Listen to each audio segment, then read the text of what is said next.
Yes, thank you very much for the invitation, and I feel honored to be here, and I feel particularly privileged to be able to address you in this very impressive setting.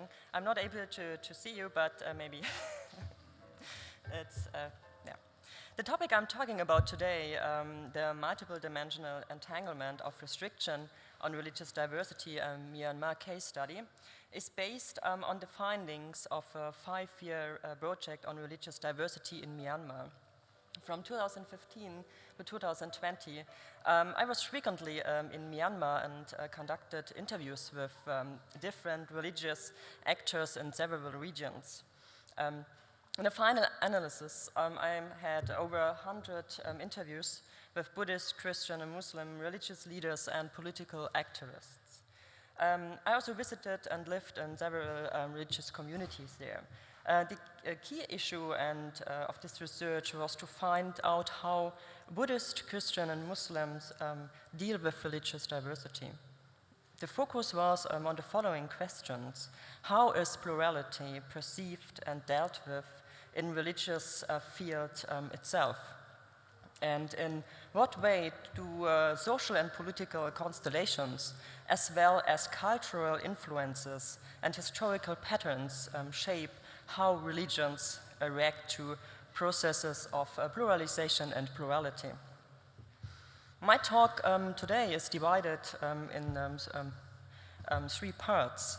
I will begin with a brief introduction to the challenges of religious diversity. If religions are instrumentalized, give an overview of ethnic and religious landscape, and outline the political situation. Then I will look in detail at the boundaries and obstacles to religious plurality and entanglement at political, social, and individual level. And with a bit of luck, this will take 45 minutes. I'm not quite sure yet. Let's start with some theoretical considerations on the perception of religious diversity. Religions have developed different conceptions of the right or good order of religious plurality. Even within religious communities, various ideas compete on how to construe religious diversity. Theologically, the multiplicity of religious systems and worldviews was and is perceived as a challenge. A theoretical distinction is usually made as to whether religious communities express exclusive truth claims towards other religions and their ideas of salvation, and only reluctantly concede them a right to exist, or whether they tend towards an inclusivist appropriation of religious competition and tolerate other ideas and practices merely as alternative expressions of the nevertheless one truth. Or, at last, whether they recognize different truth claims and value them for their own search for truth. In Myanmar, Buddhists always refer to a peaceful and harmonious coexistence of religious traditions. Buddhist monks rarely use the words like tolerance or acceptance when they talk about other religions. They speak of coexistence that is peaceful and harmonious as long as the believers are indifferent to the other religions. Religious plurality does not pose a challenge here because Buddhist monks have no interest in other religions and have hardly any contacts. This raises the question of conditions and context that causes religious plurality to be regarded as a problem and a source of conflict. Besides exclusive claims to truth or superiority, one such condition is the instrumentalization of religion. Religious conflicts are predetermined if, first, certain religious traditions are used as central elements of political ambition and are claimed as an exclusive resource of political and natural culture. Third, 2 points. Or if there are attempts to unify identities and political polity. With regard to Myanmar, religion is instrumentalized in the following ways. So Buddhism, especially Buddhism, is instrumentalized to legitimize political hegemony. This has a long historical tradition in Theravada Buddhism and can be traced back to the origins of Buddhism and the interrelation between Buddhist monks and kings. Buddhism is also used as a political tool to force national unity. This so-called Burmanization implies the extinction of ethnic and religious diversity through the propagation of the culture of the Buddhist majority, the Burma. In addition to the enforced national unity, Buddhism is instrumentalized to exclude other ethnic groups through withdrawal of citizenship and deprivation of nationality. The democratization process encouraged religious minorities to practice their faith more openly. They became more publicly visible. The political reactions regarding the participation of religious minorities in the public sphere contributed significantly to the growing perception of diversity as a problem and cause of conflict. For this reason, I will primarily focus on outlining the religio-political context in Myanmar. As a majority Theravada Buddhist country, with a distinct ethnic and religious plurality and vast regional diversity, Myanmar offers many insights into the challenges of religious diversity. The coping with religious diversity is characterized by shifting ethnic religious identity constellations, the local difference of majority and minority relations, and the religious policy of the respective governments. The religious and ethnic identity configurations are a crucial factor in Myanmar's religious policy. There is no collective sense of national identity among the population. Ethnic and religious minorities have no sense of belonging to a nation. Instead, religious and ethnic identities supersede their identities as citizens of Myanmar. But why is it though? First of all, the name Myanmar itself is a source of controversy. Many ethnic minorities believe that Myanmar is just another term for, that actually means Burma, a name that derives from the Burma ethnic group. Many Burma in the government system do not see themselves as one of many ethnic groups. Instead, they see themselves as the owner or host of the country and everyone else as migrants and guests. The Burmanization policy of the former military junta divided majority and minority groups for many decades. Due to the junta's divisive tactic and lack of quality education, many civilian Burma have been unaware of the struggles of the minorities. Of Myanmar's 14 provinces and states, 7 states are named after ethnic groups, further complicating matters for other ethnic groups who do not belong to the main ethnic groups. They too are sometimes perceived only as migrants or guests in the ethnic states. The country's constitution declares that all citizens are to be treated equally and that there is religious freedom or freedom of belief. In practice, however, ethnic and religious minorities have great difficulty in finding employment in government institutions. The religious freedom of minorities is severely restricted throughout the country. The systematic oppression of ethnic and religious minorities has led to armed conflicts between Shan, Kachin, and Karen ethnic groups and the growth of the significance of ethnic identities in recent decades. Identity politics is pursued equally by the central government and the minorities. Regional and local differentiation of majority and minority relations is another issue that shapes the way religious diversity is approached. In regions with basically one main religion, religious diversity is hardly an issue, but ethnicity is, like in Chin state, in western part of Myanmar. 85% are Christians and belong to the ethnic Chin. Being a Christian is intrinsically linked to ethnicity. Another examples are the Karen in southeastern Karen state. They are Christians and Buddhists. Their approach to religious diversity is influenced by post-colonial struggles over an unified Christian Karen identity. Another crucial factor is the religious policy of the government. The democratization process from 2011 to 2021 was openly dominated by an aggressive anti-Muslim policy. Social discourses of danger and pejorative attitudes toward Muslims strengthen the perception of religious diversity as a potential threat. Let's now proceed with a short overview of the ethnic and religious field in Myanmar.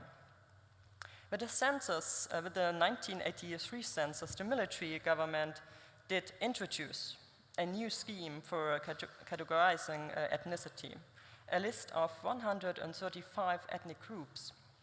How the government came up with this number is a bit of a mystery. One argument suggests that they adopted a number from the 1983 British census, which lists 135 languages. Since then, Myanmar has this 135 officially recognized ethnic groups. These ethnic groups are organized within 8 main groups. The Bama, who make up the majority of the population and are mainly Buddhist. The Mon, Rakhine and Shan, who are also mainly Buddhist. The Karen and Kaya, who are Buddhist and Christian. And the Christian ethnic groups, the Kachin and Chin. Exact percentages are still not accessible. They were not published with the last census conducted in 2014. It becomes clear once again that ethnicity and religion are strongly linked. Just as the Jin has to be a Christian, to be a Bama is to be a Buddhist. However, this also means that a Bama or a Christian cannot belong to another religion. What this explicitly means for the Muslim community and understanding of religious diversity will be discussed later. According to the census, Buddhists are also the majority with approximately 87%. The largest minority are Christian with 6% and Muslim with 4%. Hindus and animists are below 1%. The census also shows that the number of Buddhists is slightly decreased and the number of Christian increases. Nevertheless, the figures should be treated with caution, as communities such as the Rohingya and whole regions were excluded from the census. This affects about 1.2 million people. Therefore, it is assumed that the percentage of Muslims is much higher. What I have not yet talked about is the intra-religious diversity. There is a large number of Christian denominations. Protestant, especially Baptist, constitute the majority here. The Muslim community is equally diverse. Sunnis are the majority, with a larger Shia community in Yangon and Sufi community in Mandalay. There is also a close link between religion and ethnicity among Muslims. The name Burman Muslim, still in use in 1941, is the preferred name of many Burmese Muslims. Also, this is no longer acknowledged. The Buddhist monk community distinguishes 9 Nikaya. However, this does not imply any dogmatic differences, but is an expression of a small variation in monastic rules. I will now sketch the political situation very shortly in Myanmar. On the 1st of February 2021, Myanmar has returned to a military dictatorship with a coup by the military. The period of democratization lasted, you can say 10 years, and Myanmar has been ruled by the military since 1962. As early as the 1950s, the military expanded its position of political power. After a few brief power grabs, the military leadership around General Ne Win, Myanmar's first dictator, finally seized power in the 60s. The military developed a self-image that still shapes and drives them today, being the preserver and savior of the nation, the one legitimate ruler. From 1962 to 2010, the military dominated politics in Myanmar. This long period was marked by stages of direct military rule, with a junta or seemingly civilian government, but institution run by the military, as well as stages of indirect military rule with power to influence political decision-making processes through military veto rights. The generals always succeeded in establishing new strategies to legitimize the decades of their rule. I now move to the next topic, the boundaries, obstacles, and restrictions on religious diversity and their entanglements at political, social, and individual level. Let's start by focusing on the political dimensions. By political dimensions, I mean in particular the state and political regulation of religion, and thereby also the regulation of religious diversity. State regulations of religious diversity take place through constitutions, ministries, institutions, and organizations. I will introduce the Constitution of 2008 and its amendments of 2015. Regarding the ministries, the emphasis is on the Ministry of Religious Affairs and the Ministry of Immigration and Population. Important institutions governing plurality are the Mahanayaka Sangha Council, which regulates Buddhist plurality, and state-sponsored interfaith dialogue groups who are active since 2011. One of the most influential organizations is Mabata, an extremist Buddhist movement that supports the pro-military political party and is a catalyst for hatred and conflicts between religious communities. I will now turn to the current Constitution of 2008, the Constitutional Amendment of 2015, and the Penal Code, to show how religious diversity is governed and restricted by the state. The Myanmar Constitution of 2008 promotes religious freedom with a special position for Buddhism as the faith professed by the great majority of the citizens, and recognizes Christianity, Islam, Hinduism, and animism as the religions existing in the Union. While it is also written in the Constitution that the Union may assist and protect the religions it recognizes to its utmost, it is obvious by the government's activities that Theravada Buddhism is favored. The state is, for example, supporting Buddhism through donations to monasteries and pagodas, the encouragement of education at Buddhist monastic schools, and the support of Buddhist missionary activities. Furthermore, according to the Constitution, every citizen is equally entitled to freely profess and practice religion, as long as it is not contrary to the laws enacted for the Union security, prevalence, and law and, of law and order, community peace and tranquility, or public order and morality. Therefore, the government can as well restrict religious freedom by enacting laws for the purpose of public welfare and reform. And the government has done so in 2015 with the passing of a set of laws called Law for Protection of Race and Religion. These laws were originally introduced by national Buddhist monks in 2013 and deal with interfaith marriage, religious conversion, population control, and polygamy. I would like to take a closer look at two of these four laws that show particularly well how religious diversity is constrained. The Myanmar Buddhist Women's Special Marriage Act regulates the marriages of Buddhist women to non-Buddhist men to the requirement of permission from local authorities.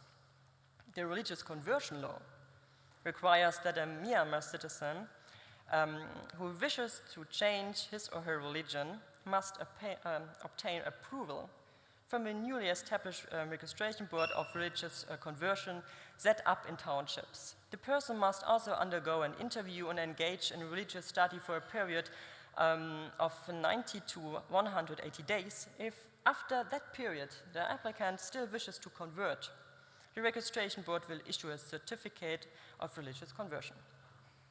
Finally, I would like to take a look at the so-called blasphemy laws. Several provisions in the Penal Code criminalize blasphemy. The laws are often used to prosecute and penalize criticism of religion, especially criticism toward Buddhism. The most used two provisions are Section 295, which state that deliberate and malicious intention of outraging the religious feelings or insults or attempts to insult a religion or the religious beliefs will be punished with imprisonment up to 2 years. Another section criminalizes the deliberate intention of wounding religious feelings of any person. The convict is sentenced to 1 year in prison. The sections have been used frequently to prosecute religious minorities and individuals that speak out against extremism, especially Buddhist extremism. Introduced during colonial rule, the Blasphemy Laws are loosely and rarely formulated and leave them open to subjective interpretation and misuse. The consequences of the legislation are that the state's promotion of Buddhism does not give space to other religious minorities at all. They are tolerated as long as it is not decided by the government that their behavior is contrary to the welfare of the Union. The Ministry of Religious Affairs is responsible for organizing religious practice, and the Ministry of Immigration and Population has the power to grant recognition of ethnic groups. Even if the Ministry of Religious Affairs is in charge of all religious communities, it mostly manages Buddhist affairs and is basically responsible for the promotion and propagation of the sasana. However, it is also in charge of other religious communities. Its responsibilities include the control of religious institutions, religious education institutions such as Buddhist university, and primarily the control of religious practice, especially through the mandatory registration for gatherings. But due to the focus on Buddhism, other religious communities are at a disadvantage. Their concerns are hardly addressed. The Ministry of Immigration and Population controls religious diversity through the limitation of ethnicity and the control of citizenship. To obtain citizenship, it is important to belong to a subgroup of the recognized 8 ethnic groups I mentioned before. If people do not belong to the specified ethnic groups, they must prove that the ethnic group which they claim to belong to was indigenous to one of the regions before 1823. This is the problem for the Rohingya, who are no longer recognized as an ethnic group and are trying to prove that they were already residents in Myanmar before the British. Those who do not have full or associate citizenship do not have the rights of citizens, such as religious freedom. People are excluded from the national educational system, have no freedom to travel, and are not allowed to own anything. You are effectively stateless. Important is that the citizenship card state the holder's ethnicity and religion. As I mentioned before, as the entanglements of religion and ethnicity have resulted in the notion that the Burma is exclusively Buddhist, it is, for instance, impossible for a Muslim to be a Burma. These categories are also used by the Ministry of Immigration to decide which ethnicity may appear on your citizenship card. So if you are a Muslim and you want to apply for a new ID card, you cannot be a Burma or a Shan ethnicity, for example. The fixed ethnic categories for Muslims are Indian, Pakistani, or Bengali. So it doesn't matter, actually, if you belong to that ethnicity. In that case, religion dictates which ethnic group you have to belong to. The consequences of the ministry's policies are an alienation of religious minorities, especially Muslims, and a severe interference with religious practice. Building permits for the construction or renovation of temples, mosques, or churches are usually only granted after several years of tough negotiations, and even the permits are often not generally recognized. But the result is that construction procedures are delayed or not processed at all, or only with the help of bribes. Religious services or the call for Friday prayers have to be repeatedly registered with the respective municipal authorities. Besides the Ministry of Religious Affairs, there are other institutions, another institution that is supposed to monitor Buddhist monks. The State Sangha Mahanayaka Committee was founded in 1980. with the aim of purification and propagation of Buddhism. 47 elderly monks, affirmed by the Ministry of Religious Affairs, control Buddhist teachings and practices. The control can declare groups illegal. If they do, the council can declare groups illegal if they do not follow the government's definition of orthodoxy. The council has powers to seize monastic property, to disrobe monks, to expel monks from the Sangha, and to sentence them to imprisonment. It broadly sets the Vinaya rules, the code of behavior for monks. It is a body through which the military can confine intra-religious diversity, determine what a Buddhist monk is and who is not, and exercise political control over the Sangha. The state-organized inter-religious dialogue has been established since 2012 and can be found at all levels of state administration. It has the function of nothing more than crisis management. A group of selected religious leaders is called together in times of tension between religious groups to maintain peaceful coexistence. However, there is no inter-religious exchange happening at this level. There is no interest in understanding the religious other. Used by the government, they tend to further project stereotypes and prejudice. They stand for the view that religious diversity is a problem that causes conflicts and needs to be controlled. The consequences of these policies are state control over Buddhism, and it ensures alliance to the military. Even now, high-ranking monks support the military, whereas at the state level, interfaith groups are a tool of mutual control. The encounters are characterized by mistrust and disinterest. It is an instrument that mediates conflict but perpetuates roles and does not promote understanding between the religions. Now I come to the last point of political regulations of religion by using extremist organizations. The Buddhist organization Madlen Association for the Protection of Race and Religion is supported by the military. The organization was renamed Buddha Dhamma Paharita Foundation in 2017. Nevertheless, it became best known under the name Madlen. And it was founded in 2012 by Buddhist monks. Madlen itself states that its purpose is to protect Burmese and the Burmese nation from threats within and outside of Burma. The most important threat is posed by Islam, which is described as contrary to Burmese values. According to the movement's narrative, Islam is inherently violent and driven by an agenda to take over the country, region and globe. Madlen is primarily responsible for the riots against Muslims and anti-Muslim violence that began in 2012. Its religious leaders are very active through social media, inciting hatred with false accusations and fake reports.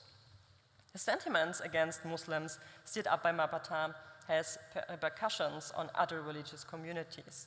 The anti-Muslim discourse of Buddhist extremists shaped the social image of Muslims until the coup.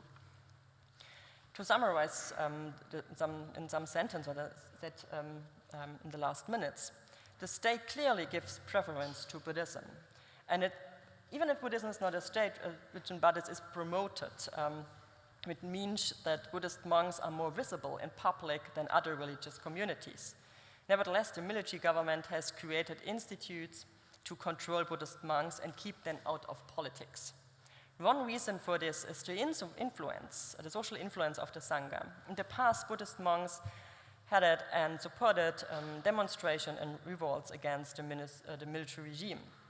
The Buddhist heritage and linkage between politics and Buddhism allows the military to instrumentalize Buddhism for its own purposes and to legitimize its rule. Restriction on religious freedom in Myanmar primarily affect Christians and Muslims. This is clearly evident in the inability to build appropriate structures for worship. It is important to take into account that actions by state or non-state actors against non-Buddhist communities are often a result from a combination of restrictions on religious freedom and rejection of the ethnic background of the religious members. The anti-Muslim discourse promoted by Buddhist extremists did not just start with the 2012 anti-Muslim riots. And anti-India and anti-Muslimism have been going on already prior to independence, mostly additionally stroked up by the military.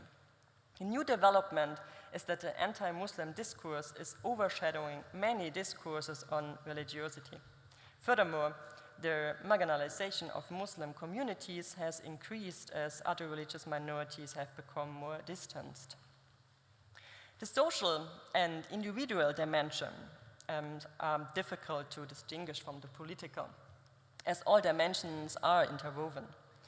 What I want to look at in detail are the general social discourses that shape the individual cohabitation of religious communities. The interviews have shown that there is basically no perception of an encompassing state of religious diversity. Individually, religious diversity is assessed in terms of moral boundaries that influence people's life in the neighborhood. However, this takes place less through knowledge of other religions, but rather through personal perception about how others are integrated into neighborhood structures. Thus, from a Christian perspective, a Buddhist is ostensibly a good neighbor or friend if he or she is committed to the social community and is a Buddhist only in the second ascription. But the extent to which experience with other religious communities can be obtained at all depends very much on the region. In large parts of the country, religious communities live separately from each other in their own districts and residential areas. There is hardly any contact. Therefore, it's difficult to speak of experiences. Rather, they live side by side without any interest in other communities. The perception of religious plurality is very much dependent on the contact opportunities offered by living structures. In addition, the regional majority and minority relations also play a role. Another point that influences the awareness of the religious other is the social discourse that is spread via social media. Especially in regions of religious and ethnic demarcation, attitudes towards religious diversity and the religious other is decisively influenced by discourses conveyed through social media, especially discourses on Islam. At this point, I would like to emphasize that with the political opening up of the country in 2011, Myanmar became widely digitalized. With a very short time, social media, especially Facebook, became the #1 communication tool. The large supply of cheap SIM cards and smartphones made it possible for everyone to be part of the digitalization process, with all the advantages and disadvantages. As a result, all kinds of news are now reaching all regions. Groups like Mapatan know how to use this in order to spread their hate messages. Events and social changes thus unfold their everyday relevance for the average citizen through the increasing medialization of society. Medialization is so profound that it redefines at the individual sphere of experience, whereas until now it was understood as personal and regional face-to-face contact through family, friends, neighborhood. This is changing dramatically. The new medialization of the everyday world, however, removes territorial geographical limitation of the individual sphere of experience. The interviews have shown that social media discourses, which are usually transmitted several times a day via smartphones, have a stronger influence on attitudes towards religious others than occasional face-to-face encounters, which take place, for example, in interreligious dialogues. The image that is communicated via social media is that of various threat scenarios, especially the threat to cultural heritage. As I have shown before, the threat for ethnic and religious minorities is Burmanization, whereas the extremist Buddhist, it is Islamization. Due to the threat, ethnic minorities focus more on their own cultural heritage and distinguish themselves from others. Christian minorities emphasize the protection of their own ethnicity, language, culture, and historiography. Their main struggle is not to be assimilated by the majority culture of the Burma. The circulation of threat scenarios through social media channels also provokes inter-religious tensions, as the anti-Muslim discourse paints a picture of the absolute foreignness of Islam. The fact that Muslims are visible in particular is particularly problematized in comparison to other religious minorities. This leads to arguments within Muslim communities about what constitutes traditional Islam and what it takes to integrate into Burmese society. Ultimately, it is a discussion about how to become more invisible in order to avoid hostility. The opening of the country and the gradual democratization process strengthened the hope of religious minorities to be able to practice their religion freely, to be empowered to participate in the public sphere. However, the atmosphere was different before the 2020 parliamentary elections. In 2015, religious minorities mainly described the oppression their religious community experienced during the military period. In their narratives, the oppression of religious practice was portrayed as an experience that united all minorities. This changed later. Religious minorities increasingly separated themselves from each other in their narratives of oppression. Newly added was the element of betrayal by the government and insecurity towards other religious minorities. New images of the enemy emerged, which were not yet as clearly defined as they had been during the military era. To conclude, religious diversity in Myanmar is highly problematized, and there are political attempts to limit it. Religious communities perceive religious diversity differently depending on the region and the majority-minority situation. However, the term coexistence is usually used. The perception of religious diversity in the Buddhist community is that of a peaceful coexistence of religion made possible by Buddhist values alone. There is no interest in religious others. The term tolerance is usually only used in the context of interreligious dialogue work. There is no appreciation of the religious other. Civilians and military government policies, as well as the spread of anti-Muslim discourse, have led to increased mistrust among religious communities. Thank you for your attention.